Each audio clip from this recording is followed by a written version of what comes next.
All right, Evander Holyfield, 2 bites on each. I know. Missing out of your plastic surgeon said. Your reaction? Well, first of all, I had to give praise to the Lord. You know, Jesus, Lord, you know, he's still the champ. He still get the glory. And, you know, the things that happened, it didn't have to happen. You know, I was beating him, and, you know, he spit out of my mouthpiece and bit me in the ear. Is that the act? Because to beat you twice, I mean, to bite you twice is a little crazy. Well, you know, the whole thing is that, you know, in the first one, you know, my corner, you know, told me to just keep cool. And, I thought about that, you know, a distraction would happen there, and his props told me to, just breathe deep and just concentrate on Jesus. And I went back out there again, and I caught him with a good shot, and he bit my ear on purpose again. But how can he bite your ear with a mouthpiece? Spit it out and then he spit the mouthpiece out. He spit the mouthpiece out and bit me on the ear. On the last time, you know, the whole thing is that, you know, really, his only chance that he thought he could is just to go. My whole thing is that, you know, the whole thing is my ear bleeding, and this guy continued to foul. You know, I'm thankful that we have a referee like Neil Lane see the situation that this thing is intention. And, you know, it's just amazing when... Would this rule out a rematch? It's stupid to ask you right now for a rematch. This guy went and lost his marbles. Well, is a rematch possible, or are you so mad you wouldn't even think about that? Well, you know, the whole thing is that, you know, I have to concentrate and I have to think, you know, I have to think about the situation, because the big thing is to you know, a rules and regulation, mandatory things, but the rules, you got to understand when a person deliberately bites you constantly and trying to break my arm, because, you know, in the corner, he's just doing illegal tactics. You know, Mill Lane said, you know, break. You know, the whole thing is that, I mean, there's just an easy way to get out of the fight, the foul, because you know you're going to get disqualified instead of fighting through. I'm saying that don't show no courage whatsoever. Everybody know how to get out of the fight. All you have to do is foul. You'll get yourself out. Then you can say, well, he didn't beat me. Would you say this is the act of a desperate man? Would you say he was desperate in there? Is that the word you think, to cause a guy to do something so unusual? Well, the whole thing is that, you know, I truly believe that fear itself calls people to do the easier thing, the quicker thing to get out. I'm saying the whole thing is that we're in a fight already. So why do you have to bite somebody? If you feel that you can whoop me, why you can't whoop me with the gloves on? Well, this is a boxing match. This is not a rumble. When the fight is over, then you get brave and you really want to fight. I'm saying, you had a chance to fight. You know, why you got to bite me on my ear? The whole thing is that, you know, it's not real. You know, the whole thing is that I just give praise to the Lord that it's not worse than it is. I thought my ear had fell off. Well, your plastic surgeon here says a piece is missing out of your ear, which means you'll have to have a plastic repair, and either ear, since human bites are so dangerous, have to be taken care of tonight at the hospital. I look forward to in the hospital. Good thing I got a doctor.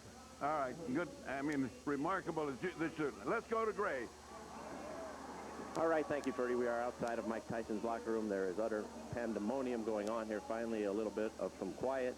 John Horne, the co-manager of Mike Tyson, joins us right now. John, this is a scene like we have never seen before. It was totally out of control. What is the situation inside of that locker room, and can you ascertain why Mike bit Evander?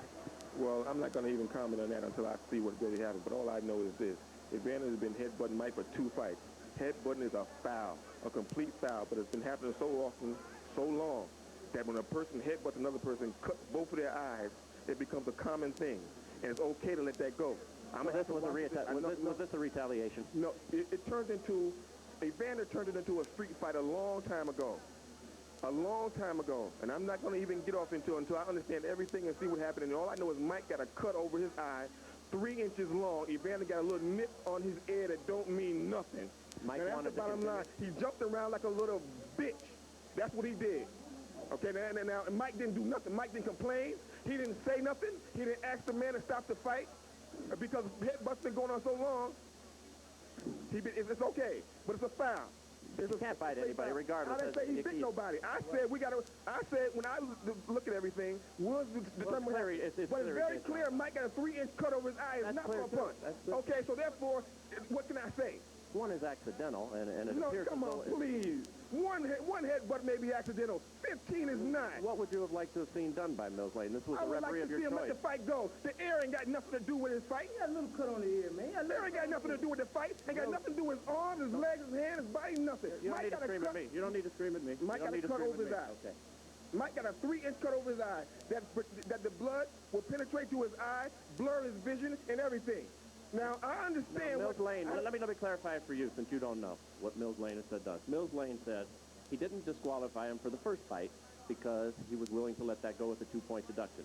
The second fight, however, at the end of the round is what he said he had just had enough. Well, I have to see everything about first. I can't comment on no bite or whatever the case may be. All I know is Mike got a 3-inch gash over his eye. Are you unhappy with the referee, Mills Lane? Not at all. Okay. Has nothing. No, not at all. I'm unhappy with all the headbutts and stuff for 2 fights. Mike done been cut 4 times by this guy, neither time by a punch. Now you tell me what that is. That's all I know. Everything else I'm going to have to see about, I'm going to have to go over. I don't know nothing about else. But he turned it into a street fight a long time ago. The tapes clearly show that I'm being told in the first fight that Mike caused the butt, and that was ascertained. In this one, it was an accidental butt, although it appeared, what would you have liked to have seen done at that moment? It's too late after the fact to bite somebody. What would you have liked to have seen at that time? All I know is this. There was nothing wrong with Evander Holyfield that would have kept him from performing. That's all I know. Okay. So I can't comment on But you're not unhappy with the referee? This was your referee? No, I'm not unhappy because I don't even know the order terms yet. Everything happened so quickly, I don't even know all the conditions. All I know is my fighter got a 3-inch cut over his eye. Okay. Can we talk to Mike Tyson? No, not right now. Mike has a 3-inch cut he has to take care of. Thank you very much. Okay, John. John King. Obviously, not the way that anybody expected that this was going to go. Very disappointing to everybody who bought the fight and those in attendance here. Your thoughts on this disqualification? Well, I think that the headbutt was there, and I think that when he had the headbutts, and as he had headbutts prior to that, it should have been some type of a point taken away or something to acknowledge these headbutts, because this was said so prior before the fight started, to watch the headbutt. You know what I mean? And so it's very difficult when 2 athletes are fighting. You know what I mean? Things can happen, but these headbutts seemingly... John, but the fact of the matter is the headbutt, yes, it is a problem. Everybody will acknowledge that Holyfield was in violation with the headbutt. The proper reaction, however, is not to bite, correct? Well, the proper reaction is not to bite. You know what I mean? But I guess when a guy feels that he's pleading with the referee to give him some consideration and he don't get the consideration, then he just goes beyond reason. I mean, you must be able to deal with reason and practicality, but you got 2 athletes in there, highly passionate, very hot, ready to fight, and they were doing. The fight was just beginning. I don't know why it would be stopped. What? Well, because Holyfield, it was determined by Mills Lane. Well, let me stop you right there before we go on to that. You're saying Mills Lane should not have stopped the fight on the second fight? No. When Holyfield got bitten, Mills Lane said he took a point from Mike Tyson. Then a second point. And what are the second point? And then at the end of the round, Mills Lane has said that Tyson bit him on the other ear, which in this instance I believe would be the left ear.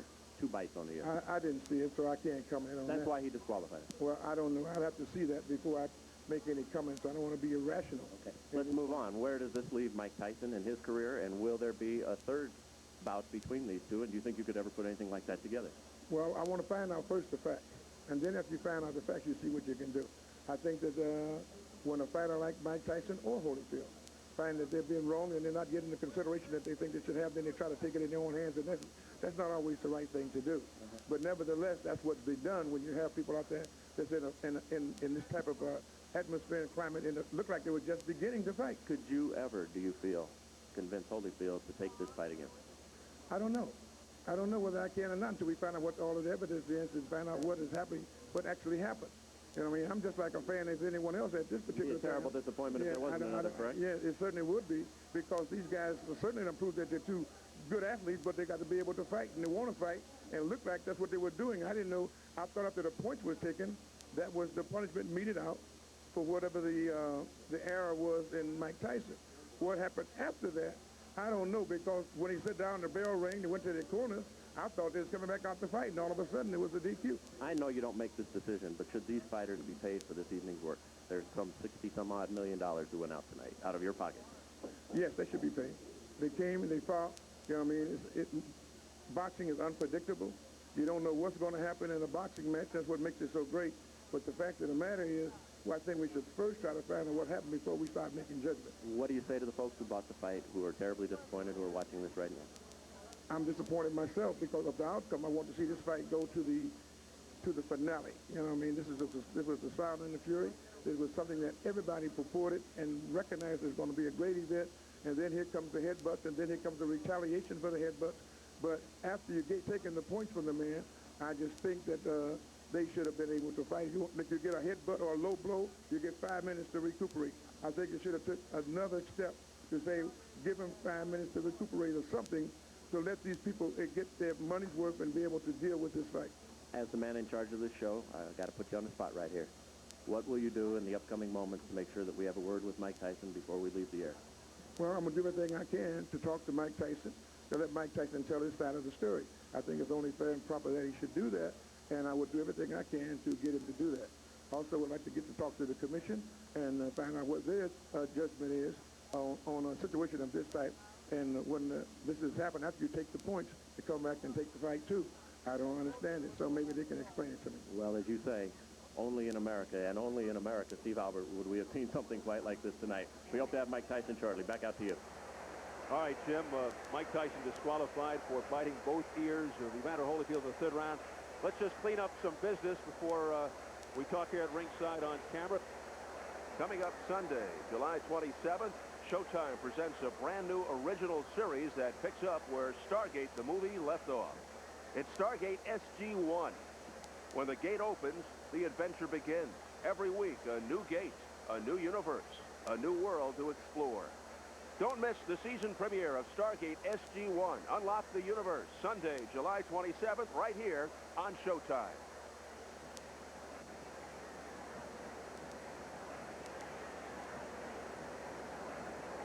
Steve Albert back with the fight doctor, Freddie Pacheco and Bobby Ches, and I thought this was an inexcusable, despicable, illegal exhibition by Mike Tyson.